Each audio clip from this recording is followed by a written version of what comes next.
Jeshi la Iran limetangaza wimbi jipya la mashambulizi ya drone dhidi ya kambi za kijeshi za Marekani, Bahrain, Qatar pamoja na Kuwait.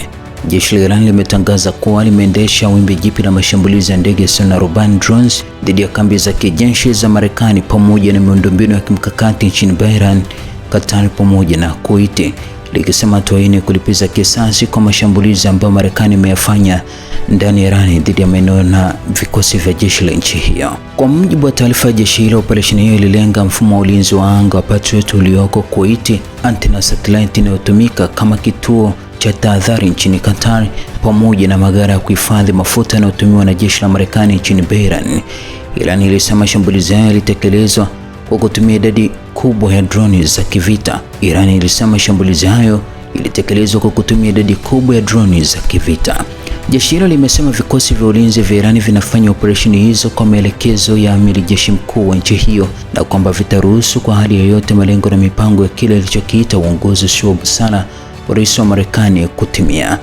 Aidha, jeshi hilo limeweka mkazo kwa litaendelea kutetea misingi ya mapinduzi ya Kiislamu hadi itakapofikia kile ilichokiita ushindi wa mwisho. Wakati huo, ofisi ya mahusiano ya umma ya kikosi cha NENAV cha jeshi la ulinzi wa mapinduzi ya Kiislamu IRGC katika mkoa wa Ristani imesema kombora la masafa marefu la Marekani lilishambulia sehemu ya daraja la Ag Tapehan lililopo katika eneo la Gala mapema Alhamisi. Kwa mujibu wa taarifa hiyo, shambulio hilo halikusababisha vifo wala majeruhi, huku wananchi wakitakiwa kubaki watulivu na kupuuza taarifa za uzushi zinazozagaa. Kwa upande mwingine, naibu gavana mkoa wa Khuzestan anayeshughulikia masuala ya usalama, Valiola Hayati, amesema watu watatu wameuawa na wengine kadhaa kujeruhiwa katika kile alichodai kuwa ni shambulio la pamoja la Marekani Israel lililotokea karibu na mji wa Hivan mapema Alhamisi.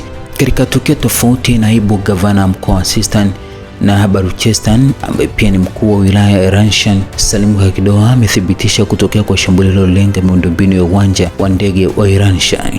Amesema mfanyakazi mmoja wa kituo cha hali ya hewa cha uwanja huo aliyekuwa kazini Haribu Gaderi ameuawa. Maeneo kadhaa ya Ranshan ilishambuliwa majira ya saa 6 kamili za usiku, huku milipuko minne mikubwa ikisikika katika mji huo.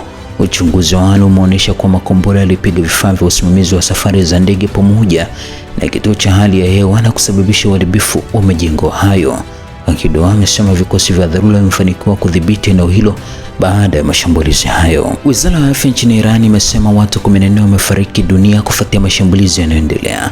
Wizara ya Afya Iran imesema mashambulizi ya Marekani yaliyofanyika katika kipindi cha siku 2 zilizopita yalilenga mikoa 5 ya Iran, ambapo watu takriban 14 wamepoteza maisha huku wengine 78 wakijeruhiwa. IRGC, kikosi cha ulinzi wa mapinduzi ya Kiislamu nchini Iran, IRGC, kimetangaza mashambulizi ya makombora na droni dhidi ya kambi za Marekani huko Mashariki ya Kati. Katika taarifa nyingine, jeshi la ulinzi wa mapinduzi ya Kiislamu IRGC limesema limeanzisha mashambulizi ya makombora na droni dhidi ya miundombinu muhimu pamoja na vituo vya kijeshi vya Marekani nchini Kuwait na Bahrain, likisema operesheni hiyo ni sehemu ya kulipiza kisasi kwa mashambulizi ya Marekani dhidi ya Iran. IRGC imepongeza wananchi wa Iran na Iraq kwa kushiriki katika wingi wa mazishi ya kiongozi wa Iran aliyeuawa, ikisema ushiriki wao umeonyesha mshikamano mkubwa kati ya wananchi na uongozi wa Kiislamu wa nchi hiyo. Taarifa hiyo imeeleza kuwa kauli na mabango yaliyobebwa na waombolezaji yalionyesha kuwa gharama ya kuvunja mamlaka ya kidini na mfumo wa uongozi wa kisheria wa Kiislamu itakuwa kubwa sana.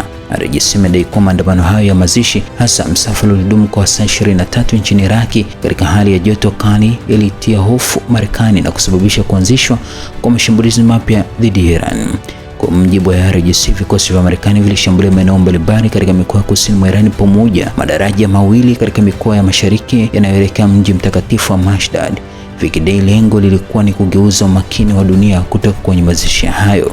IRGC imesema mashambulizi hayo badala yake yataongeza azma ya kimataifa ya kupinga Marekani, na jeshi hilo limeongeza kuwa halitaacha mashambulizi ya Marekani bila kuyajibu. Limesema katika awamu ya kwanza ya operesheni yake kulipiza kisasi, vikosi vya wanamaji na vikosi vya anga vya IRGC vilifanya mashambulizi ya pamoja na makombora na droni muda mfupi baada ya mashambulizi ya Marekani yakilenga miundombinu muhimu, kambi za kijeshi za Marekani, kane za Camp Al-Fajr na Ali Al-Salem nchini Kuwait pamoja na Jifena Sheikh Issa nchini Bahrain. IRGC imeonya kuwa iwapo Marekani itaendelea na mashambulizi dhidi ya Irani, basi kambi nyingine za kijeshi za Marekani katika eneo la Mashariki ya Kati zitakuwa malengo ya mashambulizi yanayofuata.